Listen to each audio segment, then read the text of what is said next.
intentional about the people who come in who are going to provide something to us that we want. So is there a need or a desire for us to kind of go in and be intentional with who we're bringing into the country? Absolutely. Is there a desire on the part of the Democrats for that? Absolutely not.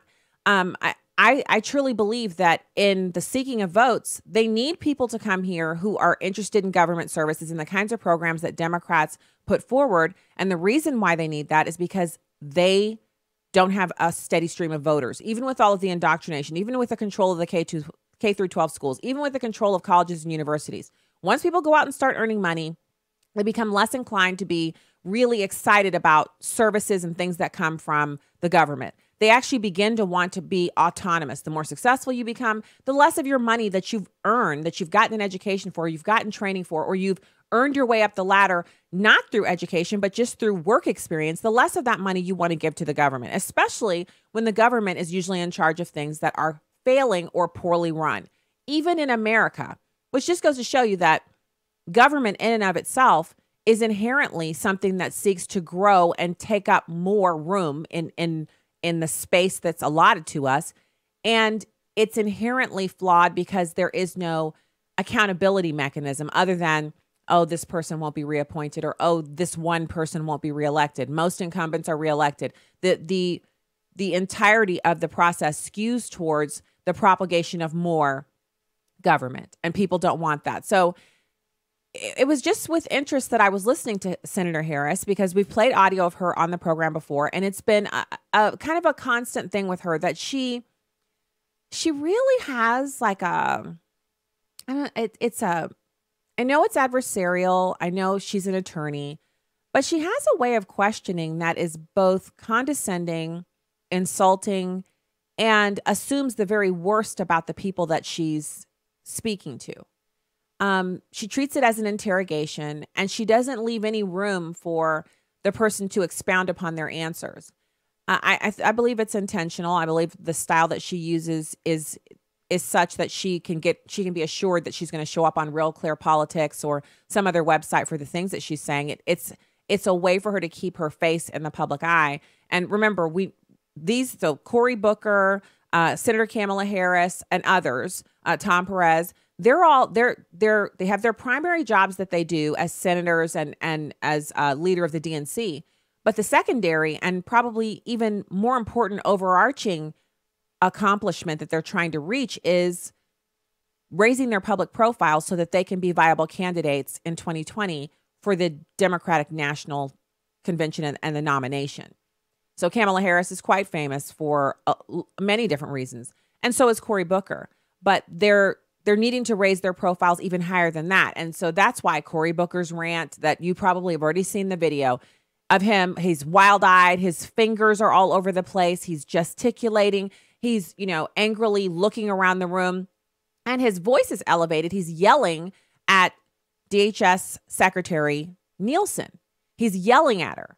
And he's doing that because that's good theatrics. That's good for him, because he can then show, look, I'm passionate. I cried tears of rage over these comments by President Trump. I took his DHS secretary to task. I'm an advocate. I'm a champion for what you're looking for. The problem is, if you are not a DACA recipient, if you're not here illegally, which is the majority of the people in this country, remember, illegals do not comprise a majority of our country. They are a distinct minority. They are a sizable minority, but there are not more illegal aliens than there are Black people in this country, at least not from widely reported data.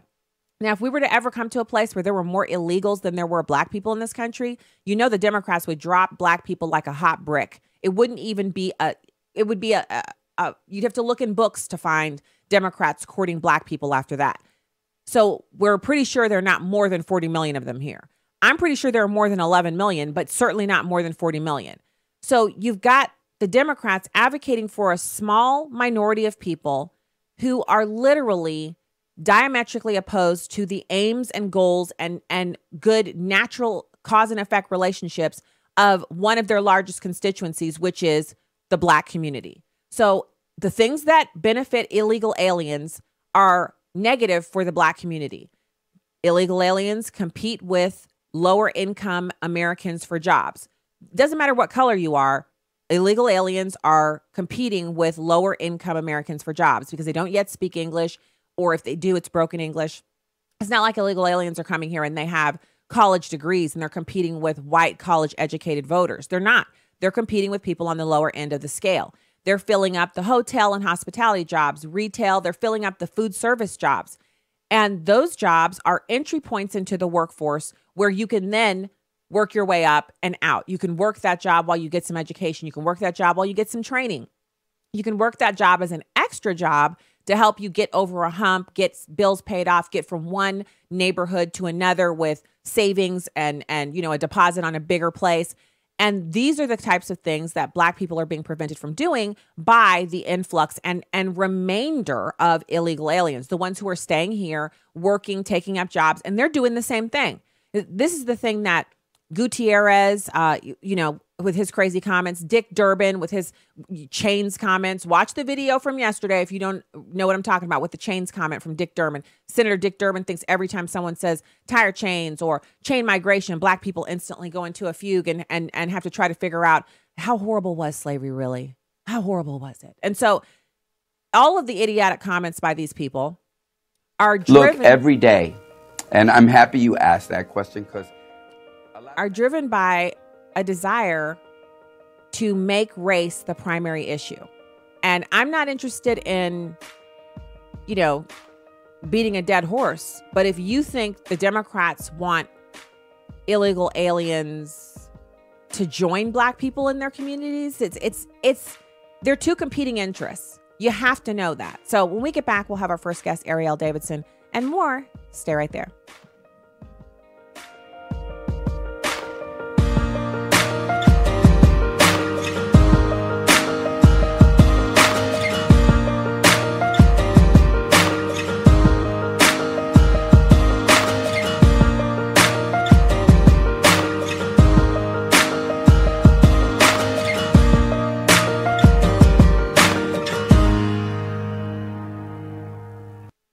Hi, I'm Will Addison, and we are partnering with the Ministry of Preborn to save babies' lives through ultrasound. Here's how a nurse describes the power of an ultrasound. Last week, just one example of a mom who came in was very abortion-minded, and when she saw the picture of her baby on ultrasound and heard that beating heart, it was a defining moment that just broke her, and she said, I just can't allow this baby to be killed. By letting a mother hear her baby's heartbeat and see her baby in the womb, she will choose life 80% of the time. I cannot tell you how many times a baby's life is saved through ultrasound. It's just an incredible tool. Underwrite a free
livingalegacy.org.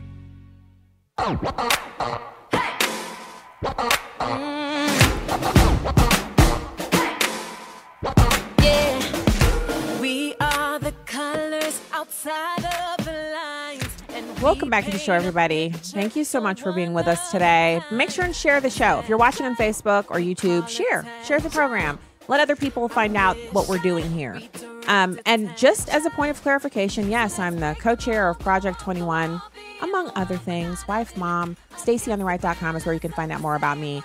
I do not have an affiliate in St. Louis, Missouri, and I am not any longer doing a program on FM News Talk 97.1. So if you're wondering about that, that's not something that's happening. Now, I do occasionally appear on roundtables, but I do that on all of the local stations here. I've appeared on every radio station in the metro area that is a talk station, that is a major talk station. And that's something that I do based on whether or not I just want to go on the program. It's really a personal choice. But my home for radio programming is here on Urban Family Talk, urbanfamilytalk.com. And AFR.net, we have the re-air it from midnight to 2 a.m. on the Inspo stations, which adds 60 affiliates to the program, which is really an honor and a privilege. And I'm really glad to be doing that as well. So I'm just doing that as a point of clarification because I think there's some confusion going on about where my radio program is broadcast out of, syndicated through Urban Family Talk and American Family Radio. And that's it. I don't have any additional programs any longer. And that's intentional and by design. Our focus and efforts are here for Christian radio programming and the messaging that we're doing out of this show. And so it's really exciting to have that. And I'm grateful for all of the past opportunities, but this is it. This is where we're at right now. And we're happy to be here, grateful to be here. So right now I'd like to go to our first guest. We have always such a great time chatting with our first guest here, Erielle Davidson, Economic Research Assistant at the Hoover Institute, and also contributor to the Federalist and townhall.com.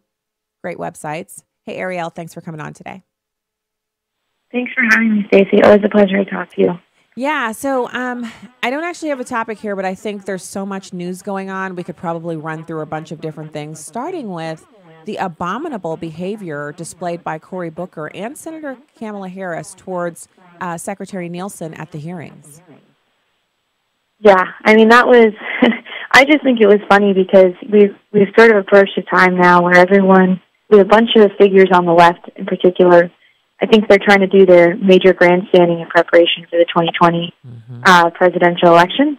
I do believe that's why we're going to start to see increasingly more of this type of behavior. I mean, we saw it even when it came to the tax bill and when it came to repealing Obamacare. We saw this type of behavior from Kamala Harris and Elizabeth Warren, just this very angry, aggressive, almost, violent type of rhetoric.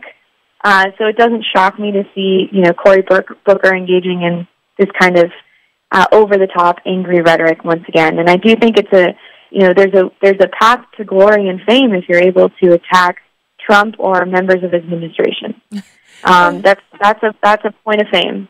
It is, but what kind of lasting fame comes from that? Because I saw someone write something, and I'm so glad that you're on because I really want to hear your reaction to this. So I saw someone write something about this phenomenon that we're experiencing where we've gone from the Russia to collusion to obstruction. And so they're not able to prove any of these things. And the investigation is still trudging on, but we don't have any indictments. We don't have any evidence. They're interviewing everybody and the grandma, and they still don't have anything. Meanwhile, when you move it away from the investigations and what's going on at the DOJ, then you get to this. It's weird, Erielle. It's this weird, like President Trump is mentally ill. He's mentally unstable. He's unfit for office. And these are people who truly believe this. And if they could, they would imprison him in a mental institution. And they would also imprison anyone who is a defender of his policies or a supporter. They've said, every person who supported President Trump, you might as well admit it, you're a racist. If you voted for him, just if you thought, I don't want Hillary Clinton's politics, I want Trump's politics because he's running on the Republican side, that makes you an automatic racist. And this person's kind of positing that this is the kind of stuff we saw back in Soviet Russia where more people went to mental institutions than gulags back then. They still died. They were still killed. But what they would say is, you're not well. You're saying things that make us think you're mentally ill. I mean, what do you think of that kind of? It's like people are trying to analyze. They're saying, don't discount it. It's dangerous. It's a thought crime, right? I mean, so essentially, the state is what they would love to enter. Soviet Russia was literally, or the Soviet Union, it was the state declaring people mentally unwell.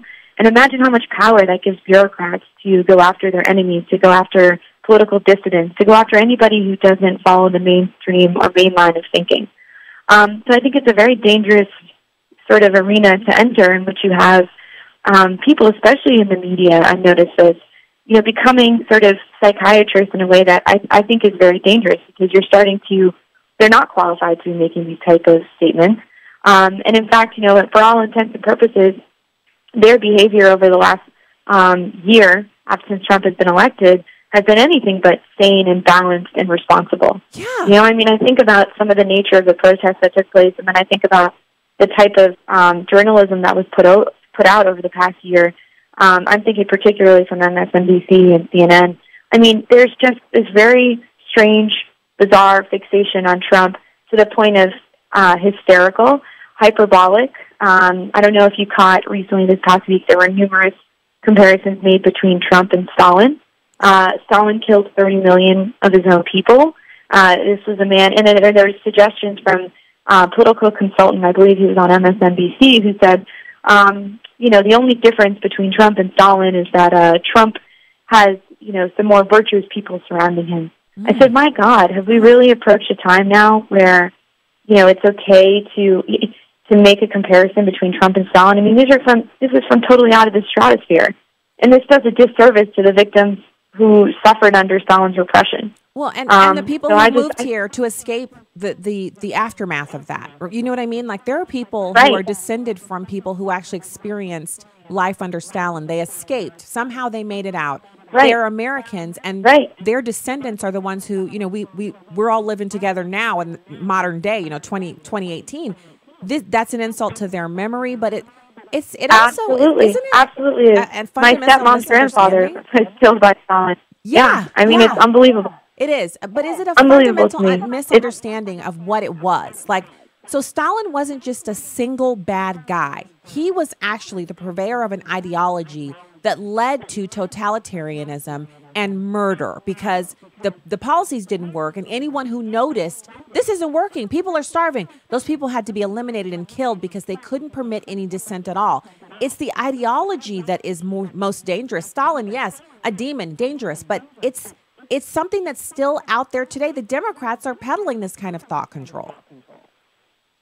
I mean, so there's no room in Stalin's time for any sort of political or, ideological or artistic dissent. And that was just, it was as much about the state sort of swallowing up the entire political, social, artistic infrastructure of the entire Soviet Union. So yeah, I mean, it was very, very pervasive, and there was no room for anyone to be even remotely different. I just think, though, that we've approached a time now where if you are making the comparison between Trump and Stalin, you are immediately discrediting your opinion.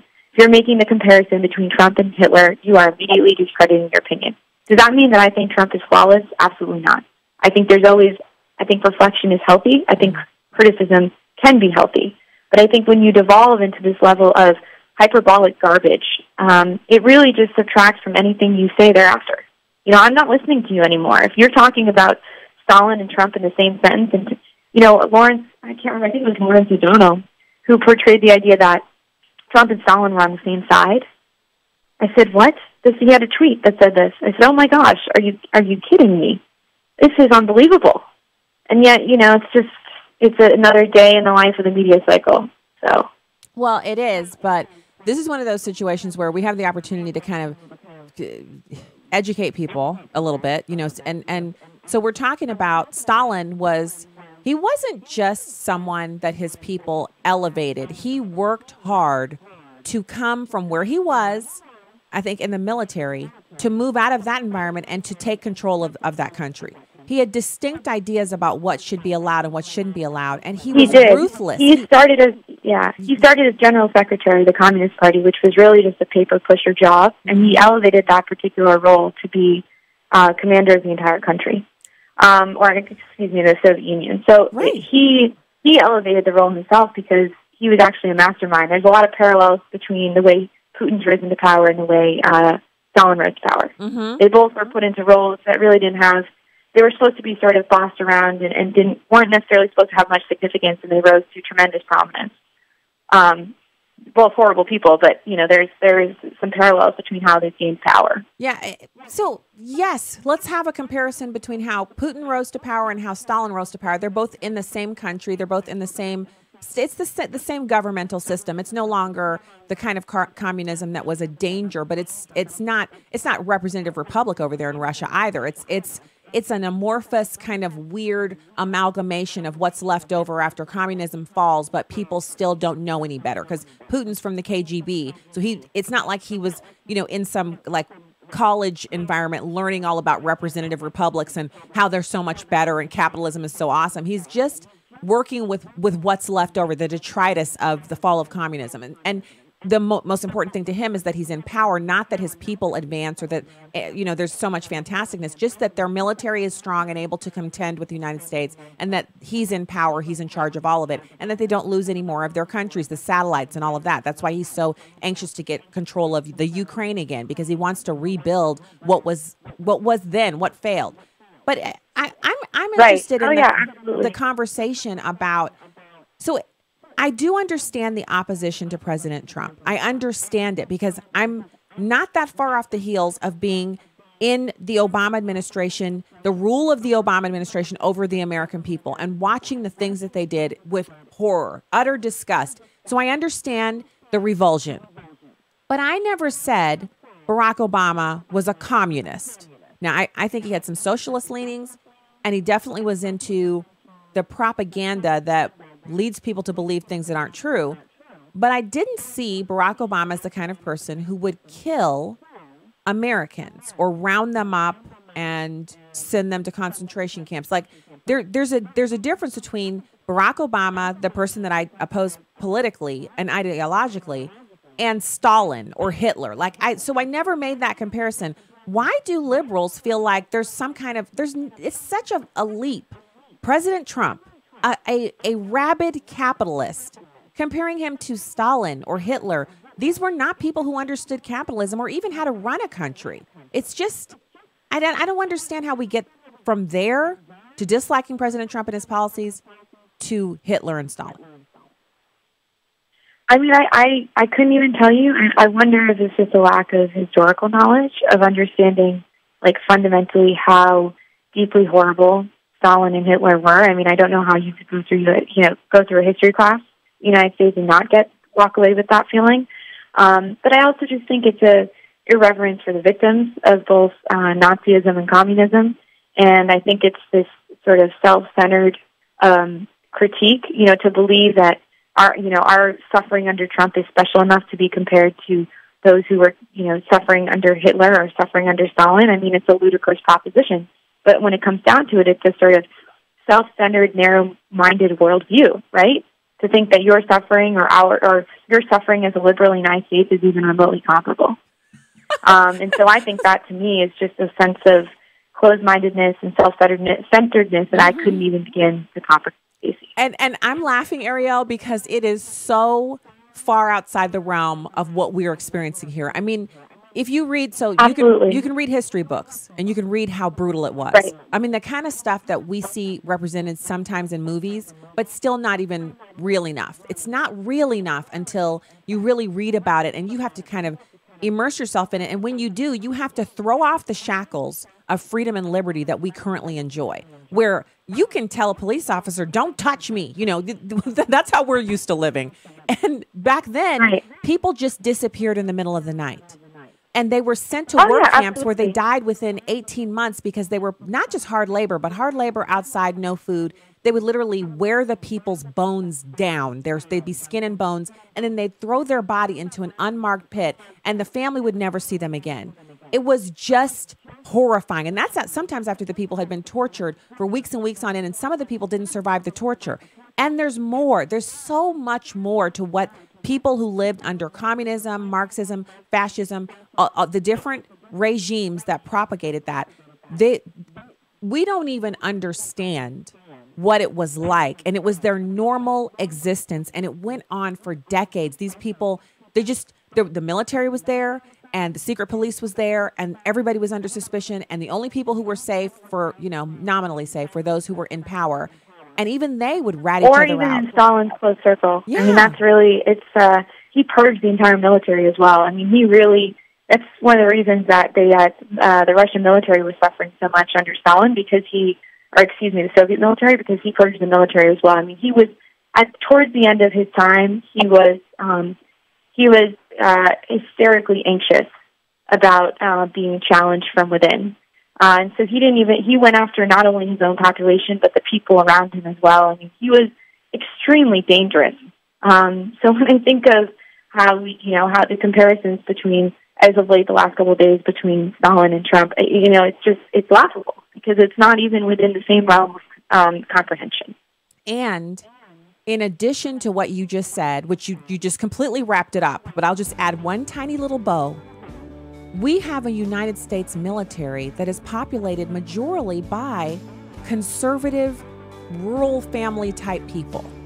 So the idea that President Trump could round up even a group of people without due process is laughable. It's just, I love it when you come on. You're brilliant. Thank you for coming on today. I appreciate your time. And thanks for having me, Stacy. Happy New Year. Let's talk again soon. Sounds good. All right. Talk to you later. Bye. That's Erielle Davidson of the Hoover Institution and townhall.com and federalist.com.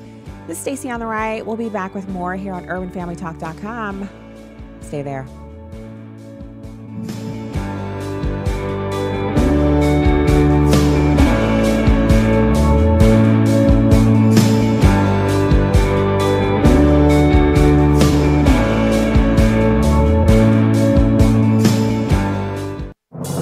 What does it take to live an uncommon life?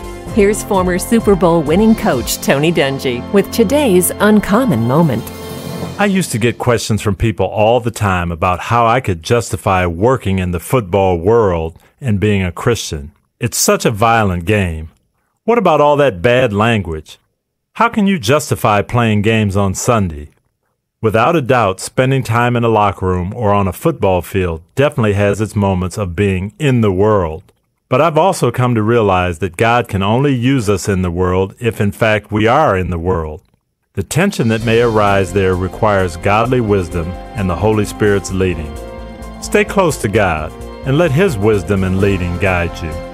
New York Times best-selling author Tony Dungy, author of the popular Uncommon book series. Discover more at CoachDungy.com. That's CoachDungy.com. Listen to Stacy on the Right with Stacy Washington on Urban Family Talk. She's sharp. I mean, did you hear that? Pointed. Remember that you're not only a Christian on Sunday. And insightful. Deception and lies have been accepted as the norm from the Democrats. But most of all, she's on the right. That scripture from the Bible, it says the heart of the fool inclines to the left. Just kept popping into my mind. Stacy on the Right. Now heard weekday afternoons from 2 to 4 Central on Urban Family Talk. The church has to take the lead in ensuring that men are properly trained for fatherhood. We have an epidemic in which boys are not growing up with their fathers. So as Christian men, we have to stand in the gap and make up the hedge so that our communities are not destroyed. When we see fatherhood as a blessing and not an inconvenience, we will see children as spiritual weapons in our arsenal. Blessed is the man whose quiver is full of them. Join us in the battle to strengthen fatherhood. UrbanFamilyTalk.com. Here's what you missed on Airing the Addisons. Out of the corner of my eye, as I'm drinking my water, I have my head tipped back, trying to down my water. Okay, I just want to take everybody there. I see this cockroach barreling towards my feet as I'm standing in my kitchen. So I spill water all over myself. I immediately start that two-step dance that you do because you don't want it to touch your feet, and I'm like, well. And then I look down again and I realize he's putting purple grapes into a bag and he dropped one. And that's what was rolling towards my feet. And I said, don't do that, you know. And he said, and this is Will, y'all, my husband. He's so chill. He said, I lost one. Really? That's all you got for me? What are you, Forrest Gump now? Tune in weekday mornings, 6 to 9 Central on Urban Family Talk. I don't need no stained glass to be washed in his blood. I don't need no perfect, put together pretty words to be enough. You got in trouble for refusing to call trans men and women by their preferred personal pronouns. No, that's not actually true. I got in trouble because I said I would not follow the compelled speech dictates of the federal and provincial government. I actually never got in trouble for not calling anyone anything. Right. That didn't happen. You wouldn't follow the change of law, which was designed not to once outlaw it was law. discrimination. No. Why that's what they said it was designed to do. Okay, you cited freedom of speech in that. Why should your right to freedom of speech trump a trans person's right not to be offended?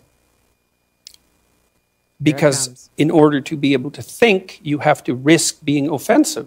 I mean, look at the conversation we're having right now. You know, like you're certainly willing to risk offending me in the pursuit of truth. Why should you have the right to do that? It's been rather uncomfortable. Well, I'm very glad I put you on the spot. Well, I'm very glad that I have exercised my freedom of speech. You get my point. It's like you're doing what you should do, which is digging a bit to see what the hell is going on. And that is what you should do. But you're exercising your freedom of speech to certainly risk offending me. And that's fine. I think more power to you as far as I'm concerned. So you haven't sat there and... I'm just trying to work that out. I mean... Ha, gotcha. You have got me. I'm trying to work that through in my head. Yeah, it took a while. It did, yeah. It took a while.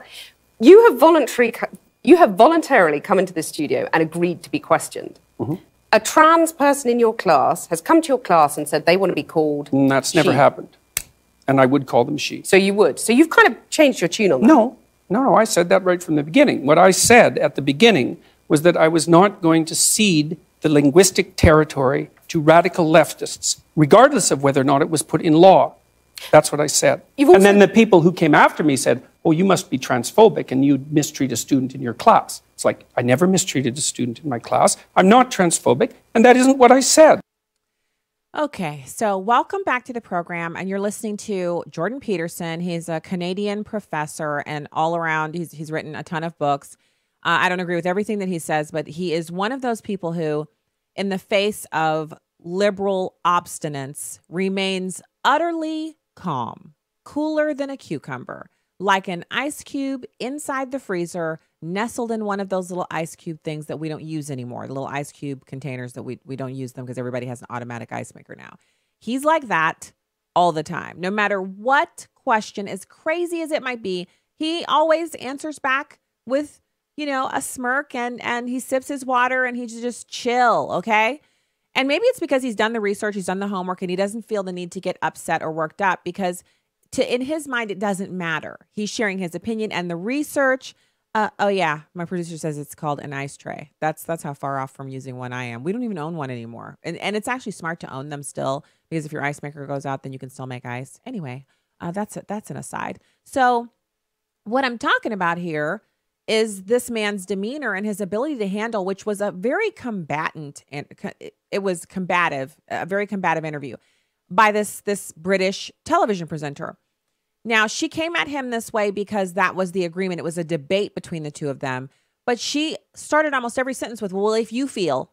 Well, he doesn't. This isn't about Jordan Peterson's feelings. It's about the truth. And he just stomped her right there. I mean, he just stopped her dead in her tracks. What gives you the right to treat transgendered people in a way that would offend them? What gives you the right to say things that would offend a transgender person? And he turned it on her and said, what right do you have to say things that would offend me? You seem perfectly willing to offend me. What right do you have? She couldn't answer that. And there's the flaw within this entire thing. And I feel like there's a theme running through here. At the beginning of the show, we had Secretary Nielsen, her testimony before the Senate Judiciary Committee. You have Cory Booker, Senator Kamala Harris, and others on the left literally defaming her character to her face, verbally attacking her, offending her, and expecting her to answer back respectfully because of their positions of power as senators. In addition to that, they were using their opportunity to question her as a means of shaping public opinion about a member of the Trump administration and connecting not just President Trump, but his entire administration to their accusation that they are racist. So it's a exercise in thought manipulation, the spread of propaganda, and the destruction of personal character. Okay? So then we come in, we have Erielle Davidson join the program, and the discussion continues around those veins. But Erielle brings in the historical aspect, talking about not just her own personal connection to the gulags and Stalin's reign of terror, but the end result of communism, which is always death and destruction and economic peril, but that the general sense that no one has enough, that everyone is starving and not doing well except those in the elite, that is something that Democrats never talk about. They love the effects of capitalism, but they pine for the communism. They pine for the utter command and control. And then we come in and we have Jordan Peterson, who he comes from a socialist country. Canada is all about the socialism. And he's talking about this. So the entire debate was about gender pay, the gender pay gap. And he says it's false because when you take into consideration the careers that women choose, the amount of time they take off for family and child rearing, there is no gender pay gap. And she just wouldn't accept that. She brought in the transgender aspect because she looked up all of his history on different things that leftists had attacked him on. And so she re-attacked him on all of the things the leftists had attacked on, not understanding that he won with the leftists because he was in the right. So that brings us to, yet again, because we're faced with what the Democrats say to our faces is, we just want to be free to love who we want to love. We just want to be free to exercise our rights to our own bodies. We just want to be free of your religious morals. Now, we see where that's gotten us. Remember the conversation from yesterday, but let's really drill this thing down. So there's this story. I'm telling you, it's kind of unbelievable. It's about this guy. He's a disabled veteran. He's a cartoonist. And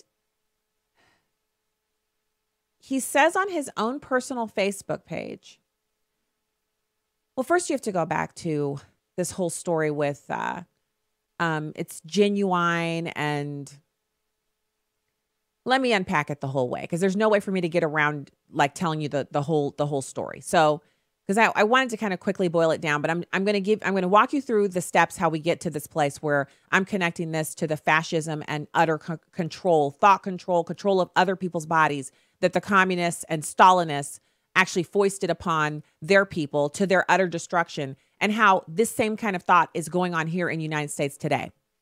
So you've got Will Callaghan. He's a Desert Shield and Desert Storm veteran.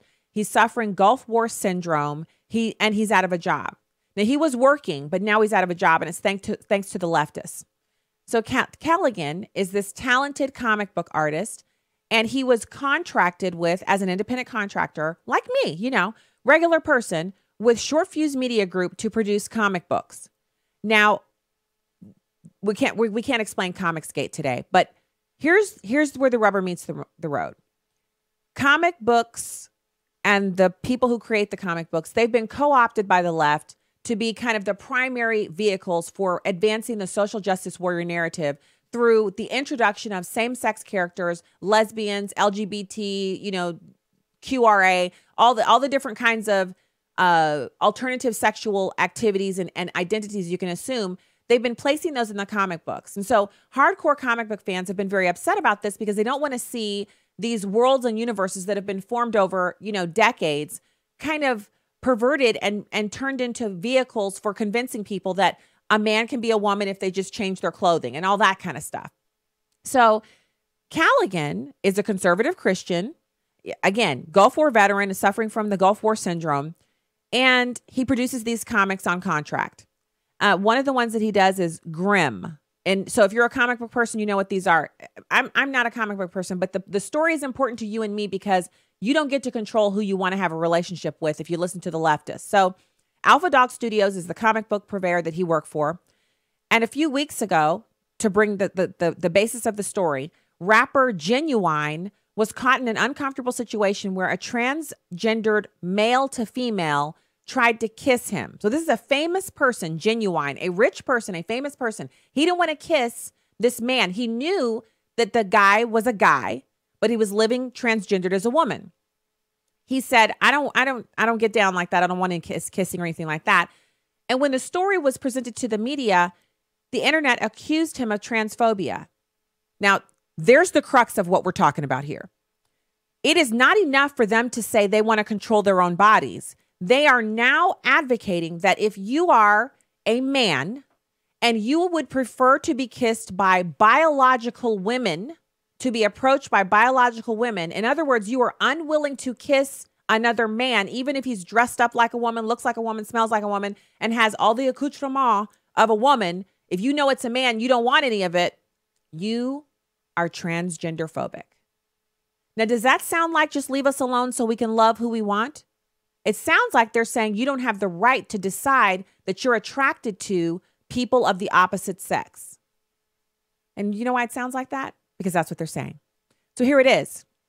He says, if Harvey Weinstein tries to kiss a woman, that's sexual assault. But if a transgendered person tries to force someone to kiss them, there's a requirement for the victim to prove a lack of transphobia by allowing them to be kissed. So in other words, you can't just say, no, I don't want to kiss you. You have to say, I understand you're trans and you want to kiss, so I'm going to give you one, but I'm not interested. What kind of mess is that? So Callaghan heard about the story, just like we often do. You go to my Facebook page, I got a comment on there about how conservatives keep on attacking Michelle Obama for her looks. She's not even the first lady anymore. Like, let it go. Stop attacking the way she looks. Who cares what she wore to the beach with her daughter? But that's a whole story over at Chicks on the Right, who I like coincidentally, so it's not about them. So you've got him posting about this story on Facebook on his personal page, and that's it. His views on science and gender are not unique. Most people know that sex is genetic, that when a person lives as a transgender, they do not change their DNA. You can mutilate your body. You can go through the transgender surgery. You can take the hormones. You can live as the opposite sex. You can look better as a woman than I do. Any other woman, you can look like a beauty queen. You can be a supermodel. But at the genetic level, when they draw your blood, they know you are a man. You're living as a woman. You look like a woman. You got all the parts, but you're still genetically a man. And that's all he said. So then one of the other artists in the community saw the posting that he made and said, note to all LGBT comic creators and creators who support equality. I'm in a problem group because I work for an organization that this guy also works for, and called him out, called his employer out, and the lynch mob of the online social media world rode in on their little deformed donkeys and bullied this company into letting him go. So, it's like, whoa, we've spotted a heretic. Light the torches. Start up the funeral pyre. We're going to burn this guy at the stake. And that's what they did. They kept on hitting him online social media until his employer let him go. They look like crazed lunatics getting people fired over an opinion. But do you see the connection? Do you follow the as we pull around, when they put blindfolds on you and you only can hold the rope and you have to walk and hold the rope and you don't let go, you hold on to your knot and you keep on walking. There's a direct line between the kind of behavior we saw in Stalin's Russia, where any dissent, it wasn't just tamped down. It wasn't debunked with facts. You were kidnapped in the middle of the night. Sometimes they'd take your whole family and you would disappear. No dissent was permitted. And as Erielle pointed out, he didn't just do that in the private sector. He would purge whole sections of the military because those guys were sitting around, we're starving. Stalin's living like a king. They're actually, the proletariat are actually getting fat and we're down here starving and we're living in substandard conditions and they're making us kill people. People who we are indirectly related to are getting killed for nothing more than saying, I'm hungry. Why can't we grow more food? Or I'm hungry. Why isn't there more bread? And these people are being hauled off and killed. They expect us to kill them. So he would purge whole sections of the military. Now, are we to that point? No. Have any of these LGBT people killed anybody or purged anybody or tortured anybody? No. But they caused this man to lose his job for simply disagreeing with them on a scientifically proven fact, which is they believe that all you have to do to become a woman is say, hey, I feel like a woman, like Shania Twain. And then all of a sudden you're a woman. Go buy the clothes, grow your hair out, put some makeup on, shave your stubble, and you're a woman. I can tell you now, being a woman is a lot harder than that. And I would assume being a man's a lot harder than me just saying, hey, I'm a man, because I'm married. I have a husband. We also have a son. I can see how difficult it is to be a man. But beyond the difficulties, we're talking about a genetic reality that cannot be changed simply because you're a social justice warrior. So this man has lost his job. These are the same people who compare President Trump to Hitler. But who is doing the thought crimes? Who is controlling other people's livelihoods based on what they believe? And they're being in the tribe or outside the tribe. The danger is real. The comparisons to Hitler and Stalin are appropriate, but Trump's not the bad guy here. If he was, I'd rake him over the coals. No one's safe in this space. But it's not Trump. The ones who are trying to control what you think and believe, and even your very body, it's the left, not President Trump. So he's guilty of other things, and I hit him on that stuff regularly. But in this moment, we need to know who it is, and it's not him. We'll be back with Hour 2 right after this.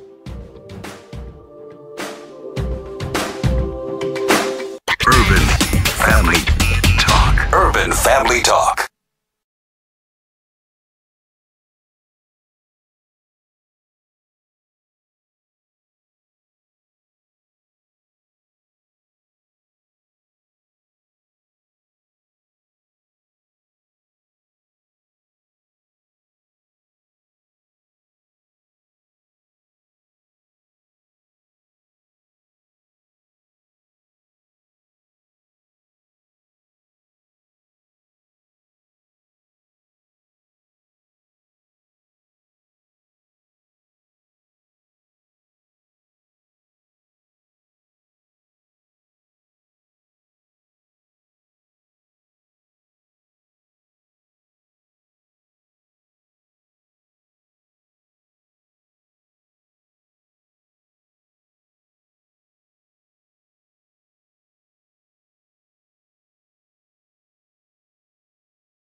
Host Stacy Washington. Look, every day, and I'm happy you asked that question, because a lot of times we get into the, the making of the bill, and we forgot who we're fighting for. Here's one of the things that Secretary Kelly told us. Chief of Staff Kelly told us. He said, that Graham and Durbin working together, that's not bipartisan. I need you to go and work with Cotton and Perdue and with those people who actually don't believe in immigration. And I thought to myself, well, that's not going to lead to anywhere. That's like saying, Luis, why don't you go and fight for reproductive rights? And why don't you join Republicans who believe that a woman doesn't have a right to abortion, even in the case of rape and incest, and come back with a compromise? Well, you know what you're going to get? Absolutely nothing, in stalemate. And so that's what he's talking about. So I think it speaks to the naivete and how just uninformed Chief of Staff Kelly is. If you really want to reach an agreement between people who believe in immigration and believe the system should be reformed and improved, and those who want to shut down immigration forever in this country, you're never going to reach a solution. So I would hope that Chief of Staff Kelly would see that that was really a genuine proposal, that Durbin and Graham, that's bipartisanship. That's Democrats and Republicans putting the country ahead of party. And I think that is bipartisan, and it's what we need to applaud. Okay, so I want you to know that what you just heard from Gutierrez, that was just utter poppycock. Conservatives, Republicans, people who are seeking true immigration reform are not against immigration. At no point have I ever said that I am opposed to legal immigration. I think we should do it differently. I think we should return to the system that we had before Ted Kennedy introduced all of these kind of racial quotas and things like that. When we had a merit-based immigration system that served this country well and was reflective of what American family size indicated we wanted the population to be. And before special interests got in and really, perverted the system to a level that it's what we see now. Gutierrez should be absolutely on the side of common sense immigration reforms because he should love this country. And so instead of demonizing people who he disagrees with, demonizing millions, tens of millions of people who voted for President Trump on this signature issue of immigration, Gutierrez should be ashamed of himself, and he should immediately apologize and come back to some sense of normalcy in his conversation about this topic. So really disturbing. So we didn't get to our encouragement last segment, so we're going to do that now. And then we're going to listen to an audio clip of the Ohio voters who were brought in to I can't remember if it's CBS or wherever, brought into major media and asked questions about Trump's performance. And they were surprisingly optimistic and in high spirits, which, again, caused consternation amongst the media person who was asking the questions. He looked really surprised, like, what? You're happy? You're happy about what? What could you be? So we're going to listen to that also. So I shared with you a little bit ago, and this is your encouragement, Galatians 5:24. At the top of the first hour, I was talking about this particular clip, or this bit of scripture, not clip, scripture. Now, those who belong to the Messiah Jesus have crucified their flesh with its passions and desires. Now, whenever we hear we're crucifying ourselves, the first thing we as Christians, we're like, oh, I don't want to be doing that. I don't want to be getting crucified. That looked painful. That was horrible. That was torture. Who wants to do that? We know that our old self was crucified with him so that the body of sin might be rendered powerless, that we should no longer be slaves to sin. And that's Romans 6:6. So crucifying ourselves means that we are going to be released from the power that sin has over us, because the crucifixion ends in death, but not physical death for us or spiritual death for us, but death to those things that would bind us and hold us in bondage that we could not control. And so that's any addiction, that's any bad habits, it's any of the things that you're currently wrestling with.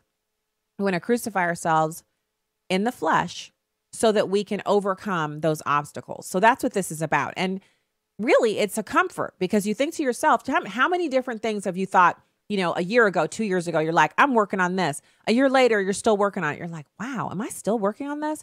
You usually don't even notice it until you'll see a Facebook post, or you'll see a picture, or you'll scroll through your phone pictures, in your little history there, and you look and you'll see, oh my goodness, I was saving images and like encouraging people on social media about this a year ago, 2 years ago. I'm still working on this. That's the kind of stuff that God wants to free us from. So in 1 Corinthians 6:13, it says, food for the stomach and the stomach for food, but God will destroy them both. The body is not intended for sexual immorality, but for the Lord, and the Lord for the body. So that refers to the temple of the Holy Spirit, which is our bodies, and that God wants to come into our hearts and dwell.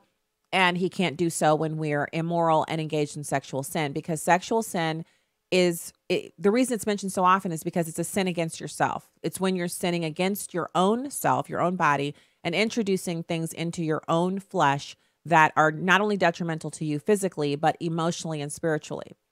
And then in Galatians 2:20, it says, I have been crucified with Christ. I no longer live, but Christ lives in me. And that's what we're talking about. Christ living within us, empowering us, comforting us. We have that relationship. And then we're able to do all of these outstanding things, not through our own might, but through the might of Christ Jesus. The life I live in the body, I live by faith in the Son of God, who loved me and gave himself up for me. So you can see, again, the reference back to the crucifixion and the propitiation of our sins, which was our Lord Christ Jesus. So my encouragement for you is that whatever we're dealing with, and that's, I'm trying to encourage myself as well, whatever we're dealing with or battling or whatever, habits, demons, addictions, whatever we have going on that we're working through, to remember to pray over them, to give them to the Lord, and to trust him to help us work our way through those things. He's good, he's faithful, and he will do that for us. So I hope that leaves you encouraged. And if you're looking for those scriptures, it was Galatians 5:24, Romans 6:6, 1 Corinthians 6:13, and Galatians 2:20. So that was the encouragement. So right now, I was going to go straight over to this audio, and we'll still get to it. Looks like we still have good time. But we have a caller, Dave from San Francisco. Let's go to the phones. Hey, welcome into Stacy on the Right. God bless you in Jesus' name. And I'm a Jewish believer since 1982. And I want to tell you, I just got hooked up with you recently. You're the best of all those that I've seen or heard, and that's been like 50 years. You are outstanding. Oh, thank you very much. I just want to say this. Yes, you're the best of them all, and I agree with so far everything you've said, which is kind of incredible. The reason for the reaction by the deep state is they still haven't gotten over Trump's victory and the fact that we are attacking a system which has been so diabolical, so evil, and so wrongfully accusatory of us, and they're still trying to take us out. And this is the reason, you ask that question a lot, but just recognize you're dealing with an enemy that's vociferous and unrepenting in their own right. Now, on Kamala Harris, I want to let you know something. As a district attorney here in San Francisco, you might remember this case. A police officer was shot and killed in cold blood, and she refused to pursue the death penalty because of liberalism, and her excuses were unacceptable. So it shouldn't surprise you have people like that are still around creating trouble. And you know what? I wish I could meet you at the SHOT Show, but I can't get down there. So I'll say God bless you anyway. Oh, thank you. Thanks. It's my first year going to SHOT, and I'm so excited. I get to meet a whole bunch of people that I've been working with for quite a while that I've never met before. And I'm going to get to go see industry people, which this is going to be a real honor for me to get to meet people who they create all of the products that we end up using as purchasers. So it's going to be really fun. And I won't get to meet everyone because 65,000 square feet and 65,000 people. So that's going to be pretty interesting for me to kind of be floating along in the masses. But I'm going to do my best. Thank you so much for listening. Yeah. And I appreciate you coming on today. Great comments. And you're right about Kamala Harris. I don't know how I can be surprised, yet she still manages to surprise me. She just keeps going lower and lower. It's amazing. God bless you. God bless. All right. So now I want to pivot over to the Ohio voters telling CNN that Trump has had a fantastic year. Now, okay, again, it's CNN, right? So they're intentionally bringing these people on because they think it's going to be a bloodbath and everybody's going to be mad at President Trump. But instead, the voters were pretty sure they made the right choice and they're pretty happy with their choice. It's number 6. Here's the question, and let's see if you can answer it. Do you think that you have an obligation to represent American citizens first above people who are here illegally? I represent my citizens very well, thank you, Tucker. Everyone that comes through that door. Okay, so you weren't willing to answer that. Loves the service. That's number 5. A second one. You want me somehow to equate that with... No, I'm seriously. You want me somehow to guess...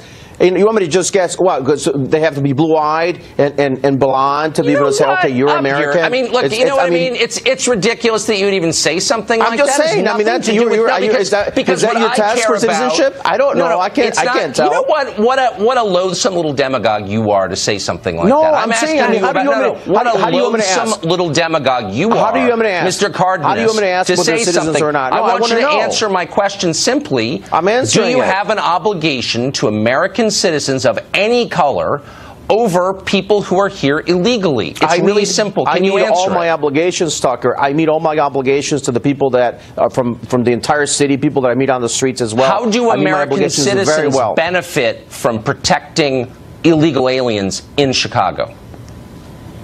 I could tell you, everybody here in this city knows that we are here and we protect everyone. We're here for the security. We're here for the benefit. And I don't check... How do American citizens... So if I live on the South Side and I've got one of the highest murder rates in America and people are getting killed on my block, and this is real, as you know, why should I be happy that you're spending your time, including on this show, defending the rights of people who don't have a right to be here in the first place? Why should I be happy about that? Simple question. What's the answer? Listen, again, you're throwing words out as if they mean anything. They don't. I mean, people that come through the door, it's because they live in the community. They're looking for services, looking for help. Again, we're not immigration. We're not checking whether the status, whether you're not or not. Because you don't have a real answer. Okay, so I call for number 5, but number 5 is not that. Number 5 is Tucker Carlson grilling a Chicago alderman about how American citizens benefit from protecting illegal aliens. And we were going to talk about that in the third segment, but we might as well rip into it now, which is he actually asked a fantastic question of this gentleman. This guy really feels like it's fine for him to spend time that he's paid to advocate for citizens. He spends that time advocating for people who aren't citizens. And this is where you can really see where the allegiances fall from one side or the other. If you're an American citizen, but you feel more allegiance to people who are here illegally, then you cannot adequately represent tax-paying voters. And so you should not be an alderman. You should not. But have you noticed how often we have people running for office who they're not competent at other things? And I don't like saying this, but it's the truth. It's actually a little bit of a phenomenon that I'm noticing. And it's not just on the Democrat side. Sorry, it's not just Democrats. When you meet these people, they're running for office. And when you ask them what they've done, some of them have impressive backgrounds and they make pretty good legislators. It doesn't mean just because you've had an impressive background, you'll automatically be a good legislator. It's a unique mix of characteristics and intentions and character traits that you have to possess in order to be an effective legislator. But then there are people like this guy. He's an alderman. And so he's like he has his own little kingdom. It's the aldermanic ward that he's over. And he's supposed to be working on things that help people in his ward. Now, the difference between this guy, who is an alderman, and someone who's the mayor, where they have a much larger constituency to be concerned with, larger budget, larger issues that face that group. An alderman, you literally have a boundary of certain streets in a neighborhood, and everyone within that boundary, those are your constituencies. And when you're at the aldermanic ward meetings, you guys are discussing, maybe there's old water main equipment in the ward that you're in charge of, you're the alderman of. And then in another ward, they've recently had their water updated within the past 10 years, their pipes, everything's been updated. And so you're basically, you have to make sure and, scratch out the I's and elbow and get in there and mix it up to make sure that your ward's systems are updated. It's those kinds of discussions.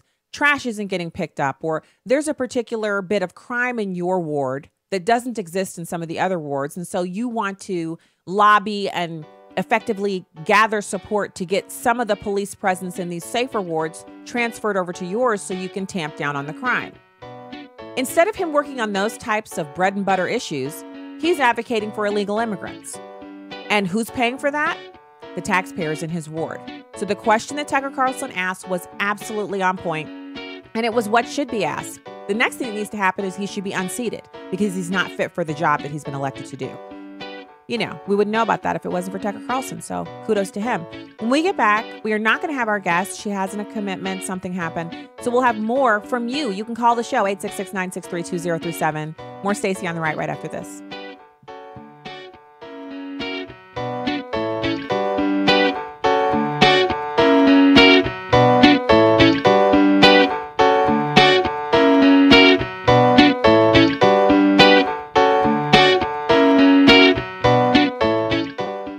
If you like trips where you have to plan everything, then maybe our tour is not for you. Hello, everyone. I'm Tim Wildman with American Family Association and American Family Radio. Of course, I'm talking about our spiritual heritage tours of Washington, D.C., Mount Vernon, and then a separate trip to Williamsburg, Virginia. And guess what? We take care of everything. All you have to do is, as they say, show up.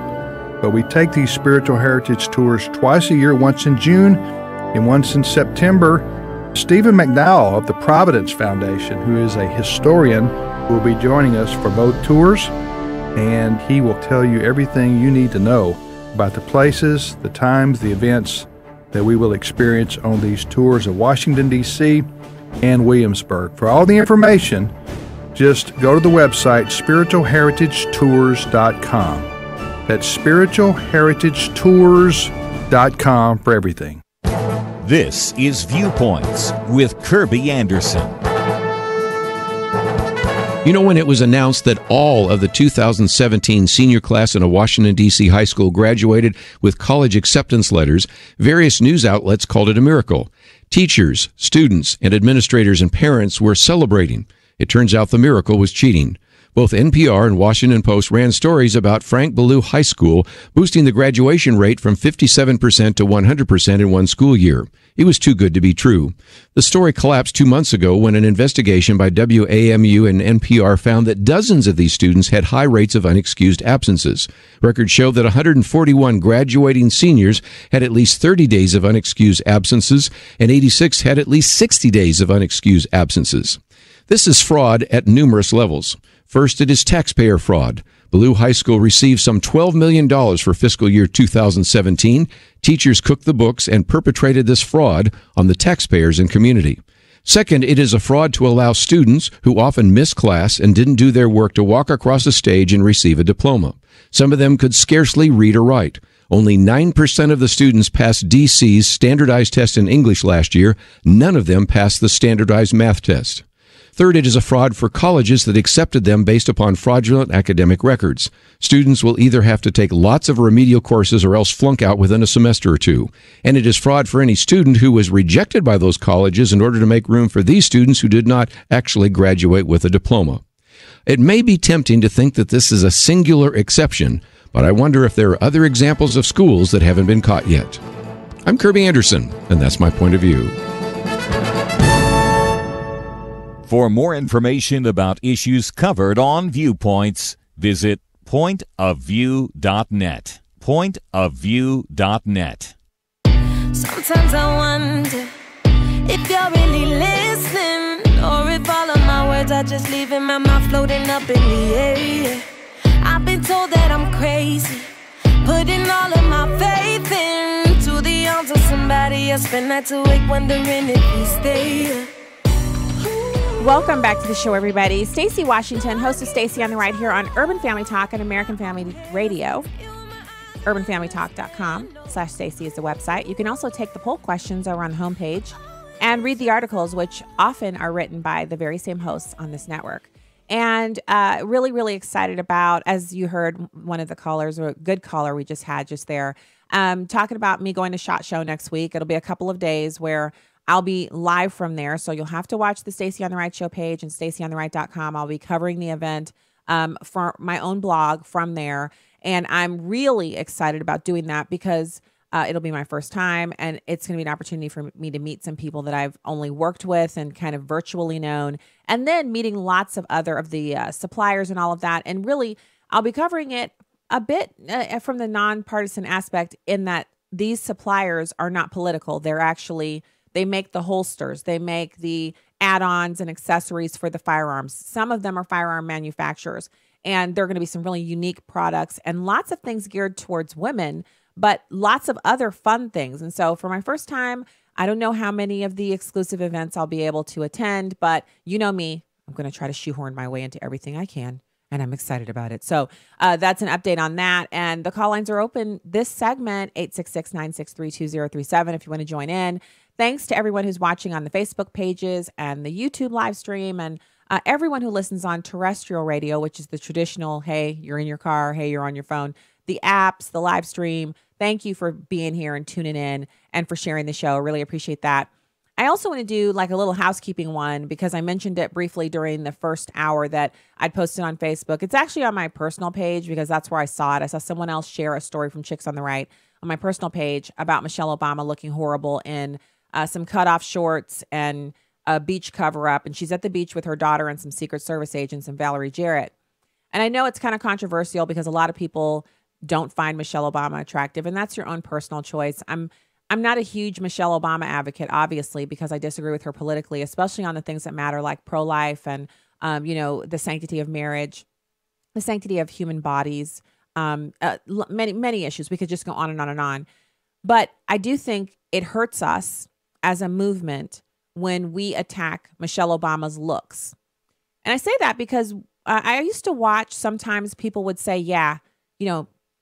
Laura Bush looks like a librarian. Laura Bush isn't attractive. The Bush women are ugly. The Bush women look like men. And I remember thinking to myself how juvenile that was and how the reason they were attacking the looks of the women from the Bush family is because they didn't have anything they could say about the policies. Now, some of the people who attacked the looks of the Bush women also had substantial disagreements that they had with President George Bush, and they would articulate those as well. But for the most part, it was just what I would consider to be trolls. So that's why I find it disturbing when I see people that I know on Facebook, meaning they're in my friends column. So their feed feeds into my feed. So I'm reading their posts because we're friends on Facebook. And they say things like Michelle Obama is a man. She's a man. She's always been a man. She's a transgender. That's not true. I'm sorry. It's just not true. And I don't know why I have to be sorry about it. Stop apologizing, Stacy. It's not true that she's a man. If you believe that, that's something you'll have to work through on your own. Moving on, whether or not she's attractive is immaterial to the policy positions that her husband held. He was a detriment to the American experiment. He took actions that were unconstitutional, and he governed at times as a force unto himself, flouting the tricameral form of government that we currently enjoy, which means that the executive, the legislative, and the judicial, those three branches of government all have co-equal power. And when he used his pen and his phone to legalize the DACA recipients, to take away the guns of hundreds of thousands of veterans, and other actions too long for me to list here in this remaining time that we have on the show, those things were of such high importance that the way his wife looks, it can't even be, it's not even in the same galaxy. Do you know how big a galaxy is? That's how big the errors and missteps and horrible actions were that were taken by the Obama administration. And so I see these things a lot, but today it just kind of got on my nerves because now we're past the Obama administration. And I still see people posting constantly about how ugly Michelle Obama is, how fat she is. Now, I've told many people on the show I'm 6 feet 2 inches tall, and people are always still surprised when I bump into them in the Garden Ridge or someplace. They're like, "Oh my gosh, are you Stacy on the Right?" I'm like, "Yes, it's me." "You're so tall." I'm like, "I told you guys I was 6 feet 2 inches tall. Also, I'm kind of curvy. Okay, that's why you see me on my little Fitbit doing all the steps and stuff. I actually am larger in dress size than Michelle Obama. So people who've seen pictures of me online would say, "No, you're not." Yes, I am. And you know how I know for sure? Because during the black dress, it was a traveling museum exhibit that went around the country, and it stopped here in St. Louis, and it was here for 9 months. We went to eat brunch at the History Museum at Forest Park, award-winning national park that is here in St. Louis, after church one Sunday, and the black dress exhibit was open. And it's a traveling exhibit that follows the evolution of the black dress from the very first black dress that they were able to find and preserve up to the modern era where you have women who wear black dresses for their weddings. Instead of getting married in a white gown, they wear a black dress, a black wedding gown. And so it's quite a sizable exhibit. And a lot of the dresses in the exhibit are from famous people, to include a dress and pair of shoes and purse that were worn by and owned by Michelle Obama. Now, I don't know if you know this, but First Ladies' clothing is often donated by the First Ladies. The dresses they wear to the state dinners, dresses that they wear to momentous occasions like Supreme Court, swearing-ins, things like that. Those dresses will be donated and they become a part of an exhibit that's themed around whatever the dress is like. First Ladies dresses, that was an exhibit. We didn't get to see it. I don't remember if it came to St. Louis or not, but it was one of I remember my sister going to see it and posting pictures on Instagram of the dresses. So not only do I know that I'm taller than Michelle Obama and that I'm bigger around than she is, I know this because I saw the dress and the shoes. It was right in front of me inside of the case, and I could see the difference in size between the two of us. So what I'm saying is that it sounds like racism to people who don't know a person. So if a person doesn't know you and you spend copious amounts of your time talking about how Michelle Obama's a man, how she's fat, she's not fat, how she's ugly, how she looks like an ape or a monkey. If you do these things online, social media, people look at you, they look at your political affiliation, Trump voter, she's a racist, he's a racist, and then they move on. Now, you might mean it in jest, and I can't stop you from doing it, but I posted about it today because I'm frankly sick of seeing it. I'm frankly sick of seeing people act as if Michelle Obama's beauty or lack thereof has any impact on whether or not babies are aborted at a certain rate at certain abortion clinics around the country, whether or not Planned Parenthood gets $550 million a year, whether or not we out and abroad in the world are using mother of all bombs to obliterate ISIS and drive them before us like cattle, or if we have the policy of Barack Obama, which was one of showing people the top of our head and drawing imaginary lines in the sand while they obliterated us and waged war on us on the streets of America through terrorism.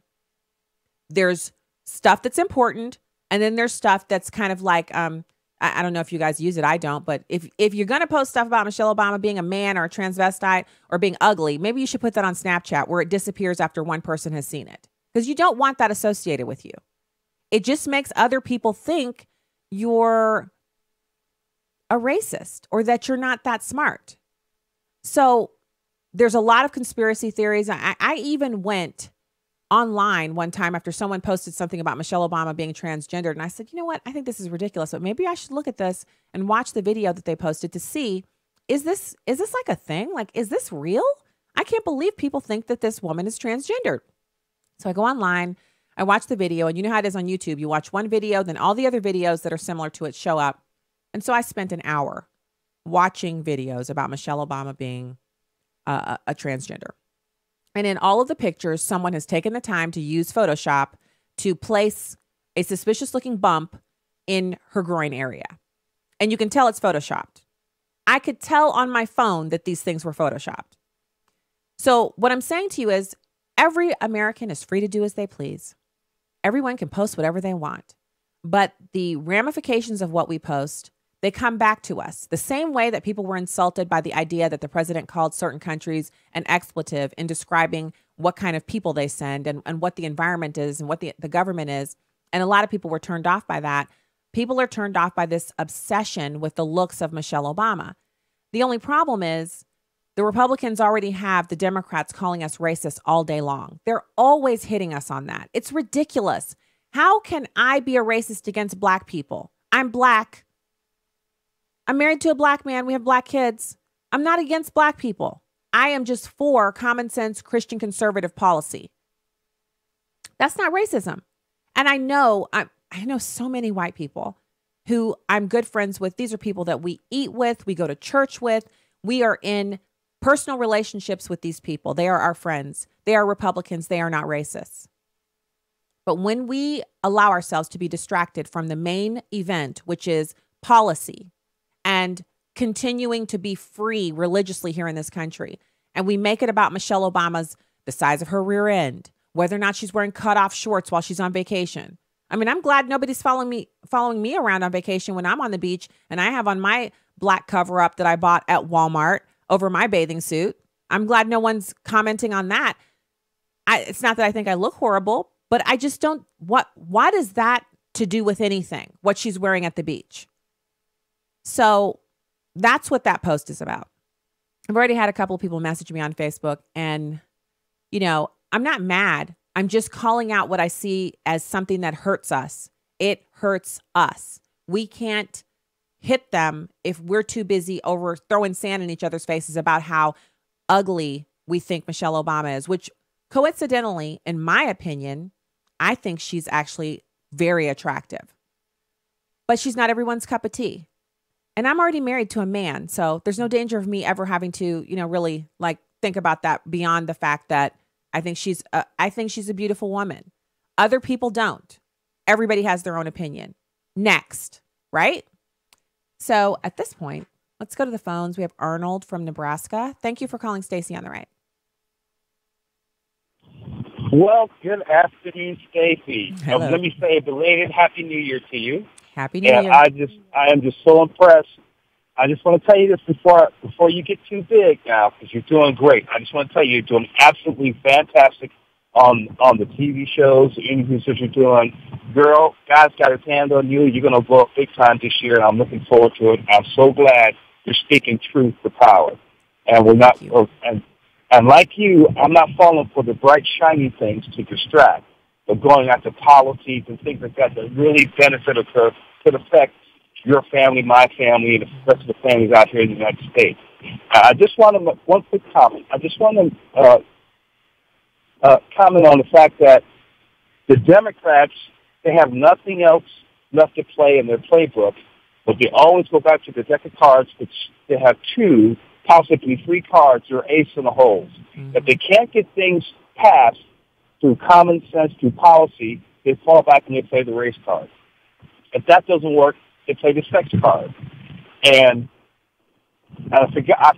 I'm sorry, I forgot the third item, but it just constantly comes up every time something happens. They don't get their way in terms of what President Trump may have said or did not say in that meeting they had last week. The first thing they did was they couldn't have their way, like little children. They started, "Mommy, mommy, he said this and he said that." Okay, so let's tell us the whole story. Don't tell us your perception of it. Who else was there? What else was said? But they won't go that far. They'll say, "Well, this is what I heard. I'm sticking to it." And unfortunately, they have a lot of the news media and a lot of their pundits back. They won't take his word for it. Because what he says, I believe is true, and that's it. Really? But the more you listen, as days go on, you get the rest of the story. It's okay, Mr. Senator. That's not exactly what you said and what happened. Happened. But most people are caught up on the bright, shiny object.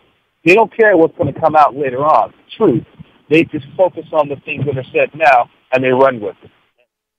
It's true. And thank you so much for calling the show, and I really appreciate the encouragement.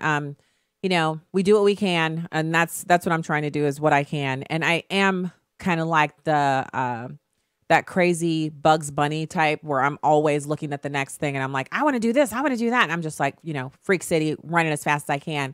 And I feel like God has been telling me, you need to wait. Which, as you know, someone who's always running to the next thing, if you say wait, the first thing they're like, wait a second, what do I need to wait for? Wait on what? Like, what could I possibly need to wait on? So I received that. I definitely feel like when he's talking about these bright, shiny objects and the different cards that the Democrats play, that's something that we discuss here on the program. And I want people to feel empowered to just ask why. You know, some of the things that I see when I'm watching Tucker Carlson, the reason I enjoy watching him is because he'll ask the question in your mind. You're you're listening to the guest and you're like, why? And then he'll laugh and he'll say, why? And then you think to yourself, okay, now they're going to answer. They hardly ever give him a straight answer, but that is what we have to do. Why do we need to protect illegal immigrants? Why do we need to spend billions of dollars a year on illegal immigrants? Why do we need to spend money on programs that no longer work? Why do we have to leave authorizations in place for programs that have sunset already? I mean, there's a lot of different things we're doing that someone needs to ask why, as he does. And I sometimes do on this show. We should be asking our elected representatives why. Get an answer, and then maybe we can get some change. We'll be back with more right after this. Stay there.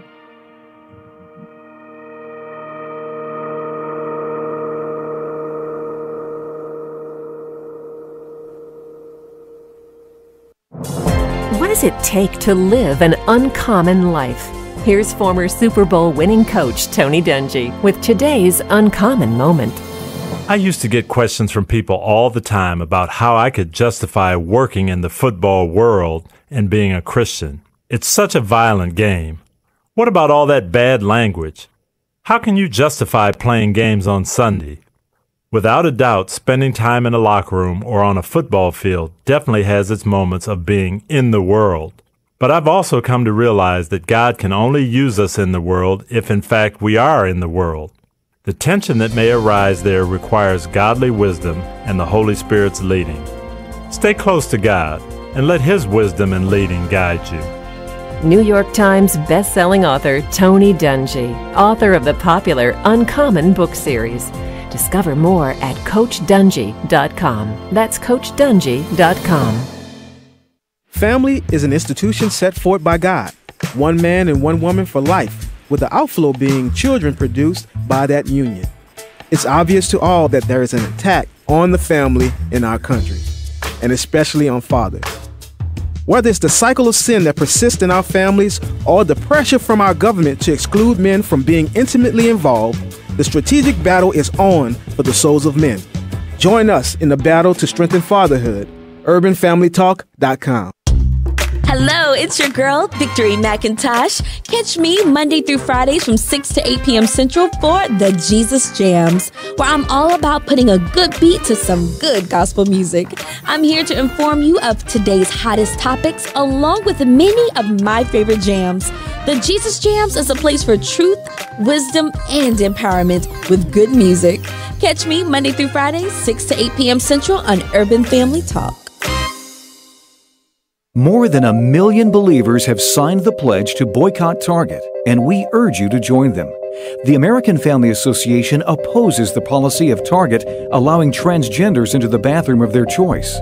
Here's AFA President Tim Wildman. There's a reason why we've had male and female separation in restrooms and fitting rooms for all of mankind's history. A policy which allows men into women's restrooms and fitting rooms is not right, nor is it safe. I think the human resources departments of these major corporations are the tail wagging the dog, because I just can't see corporate executives at Target or anywhere else sitting around a table going, you know, guys, I think we need to open up our women's restrooms for men. Visit afa.net to learn more and sign the pledge to boycott Target.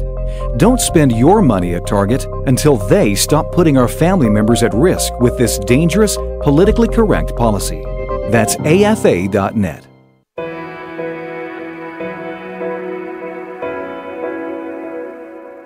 Trump voters in the swing state of Ohio sounding off on the president's job performance. Just shy of 1 year in, is he living up to their expectations?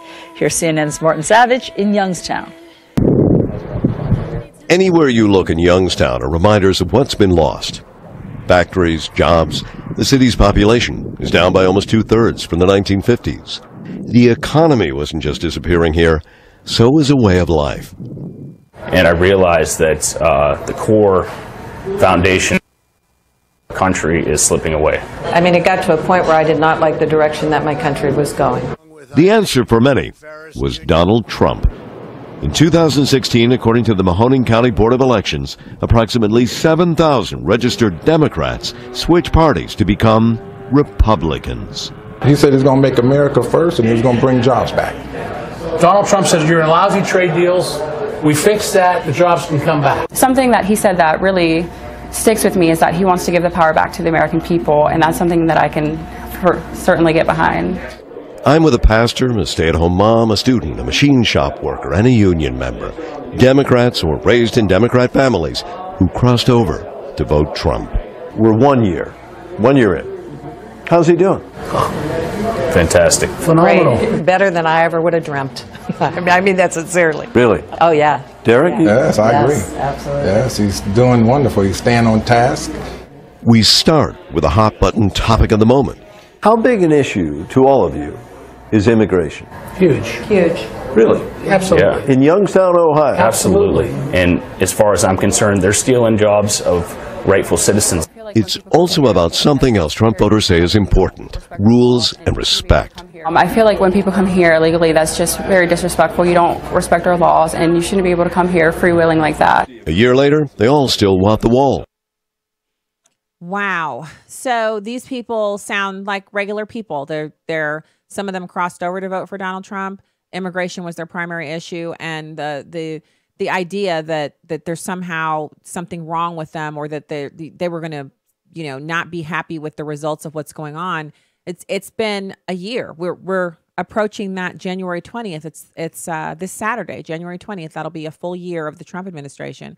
Lots of people are celebrating and really whooping it up and enjoying the possibilities. And that's as it should be. I just got a note from YouTube that they are demonetizing my YouTube account, which I don't use as often as I use Facebook and other things like that. I did have a few little, I guess a couple of my videos were authorized to have commercials on them. I think I've made like the teensiest little amount of money over the years doing that.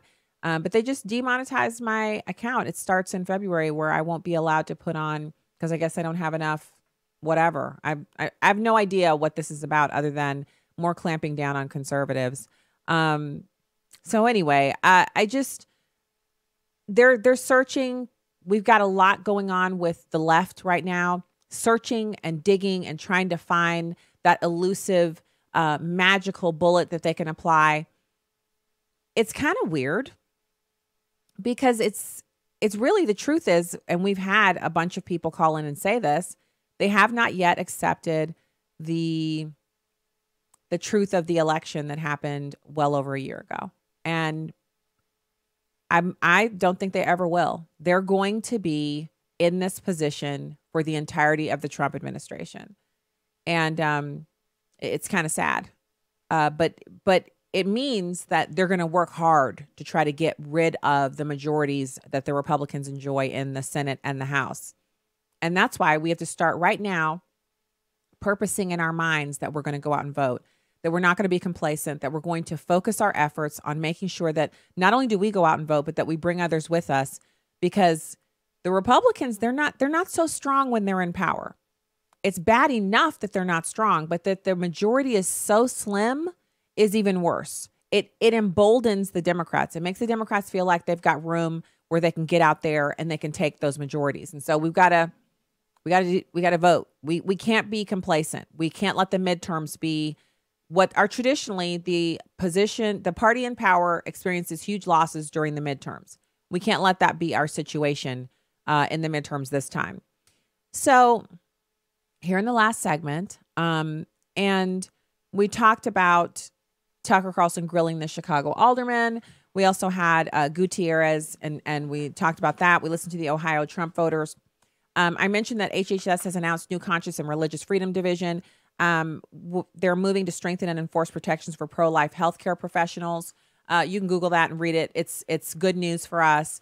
And we did talk about briefly, I guess I'll just mention, that Apple is bringing back home nearly all of their $250 billion in foreign cash. So they're only leaving $15 billion abroad. They're bringing the remainder back, and it's going to be taxed at, let's see, they're going to pay $38 billion in tax, and they're going to pay that amounts to 15.5% repatriation tax rate. And this is great news. It's an investment in the American economy. They've also announced that they're going to have after the tax payment, they're going to have $207 billion left over from the move that they can use for investments, acquisitions, stock buybacks, and larger dividends. They plan more than $30 billion in capital expenditures in the United States during the next 5 years. And I mean, it's just amazing. Their shares rose 1.7% after the announcement, and it's even larger than tax analysts originally estimated. So everyone knew that if the business tax was lowered and the repatriation tax was kept at or below, that 20% that he was shooting for the business tax, the repatriation tax is actually down to 15% or so, that businesses would bring cash back into the U.S. But no one was expecting Apple to bring in such an enormous amount of money. They actually estimated that it would be $236 billion available. And so it's amounting to more than that. It's pretty phenomenal. So that's great news for the U.S. economy and for businesses that want to partner up with Apple because, as you know, so your iPhone, all the parts on your iPhone are not made strictly by Apple. They actually use vendors to make different components to the iPhone so that they can get the end product.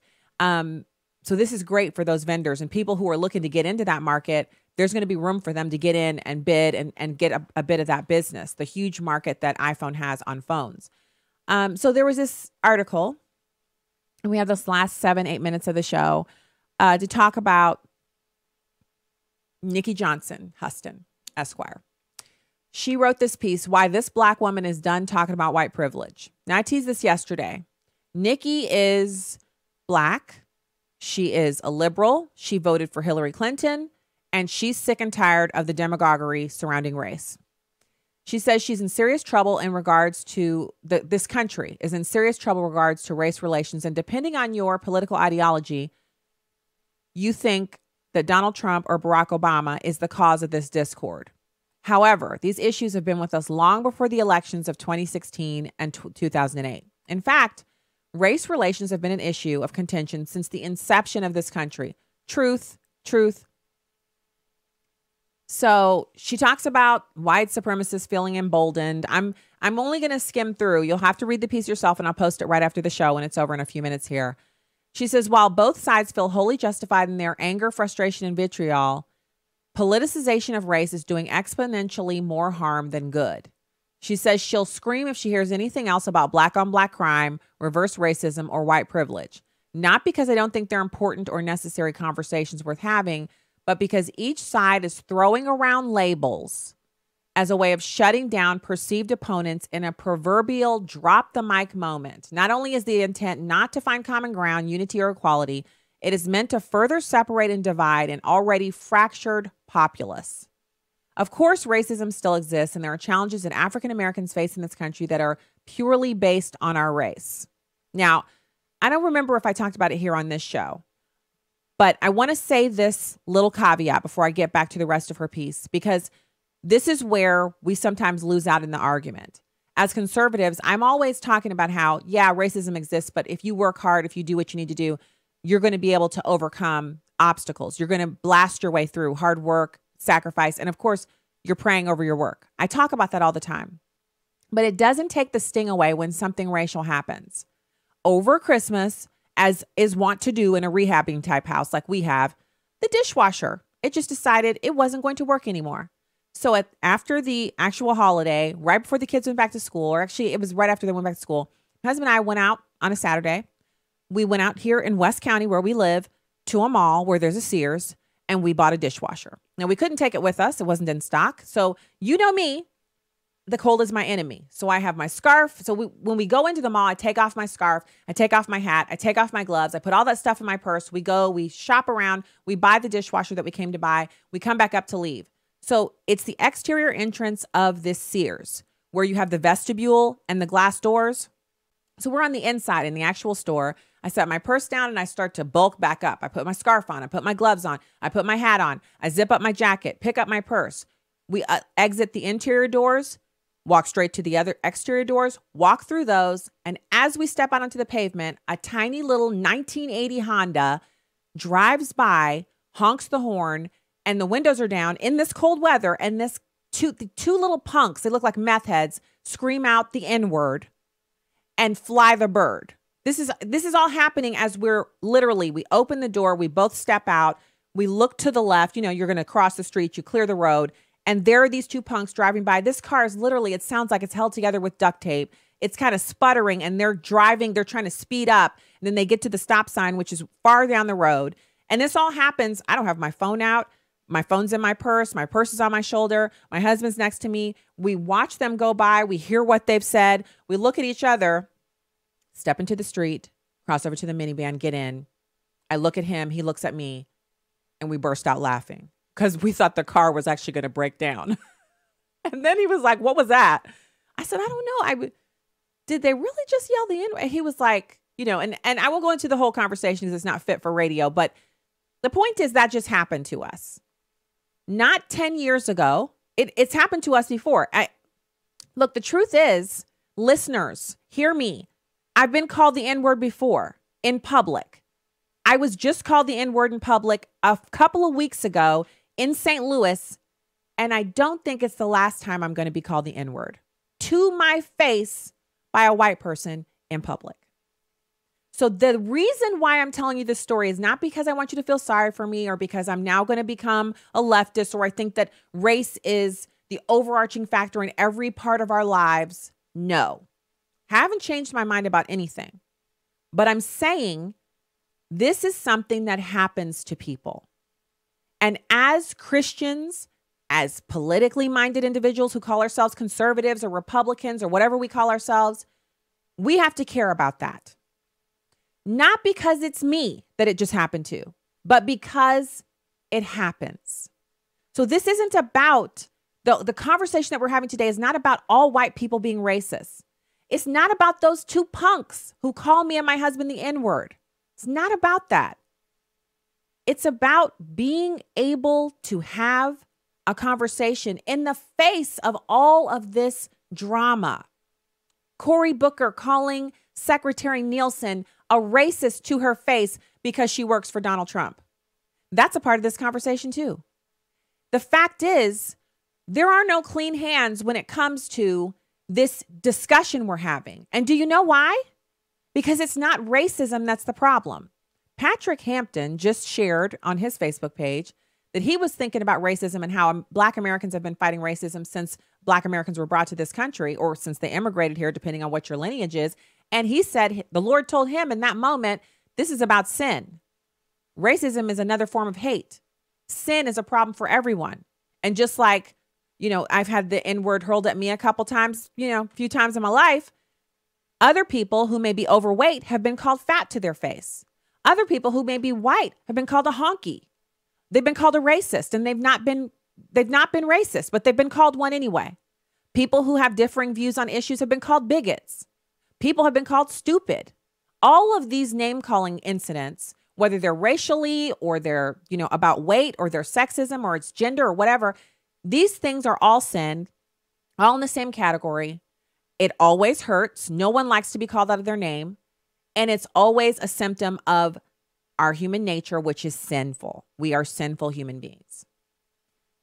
And so that's why I read this piece with such interest.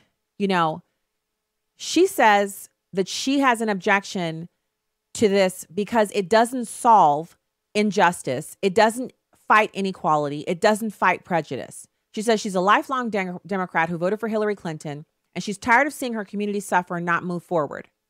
She objects to the term white privilege because no one's trying to educate white people. It's because they're trying to basically say, you should be ashamed of yourself for being white.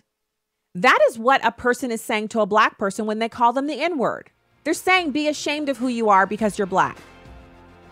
So I'm here to tell you, and we'll get to the rest of this tomorrow. We'll have to hit it again tomorrow. You can't be ashamed of yourself for being Black. God made you. You can't be ashamed of yourself for being white. God made you. Apparently, we're all made in the image of God. So I don't know what we're going to be looking at when we finally meet him at the judgment seat. I just know I'm going to be screaming, holy, holy, holy. And can I get to that pearl door? The door in heaven that's made out of a single pearl. That's what I'm looking for. Say whatever you want. We have some things we need to work through, and we can't do that this way. We have to do it God's way. What does that look like? We'll talk about it. All right. You guys have a great night. See you tomorrow here on the show. God bless. The views and opinions expressed in this broadcast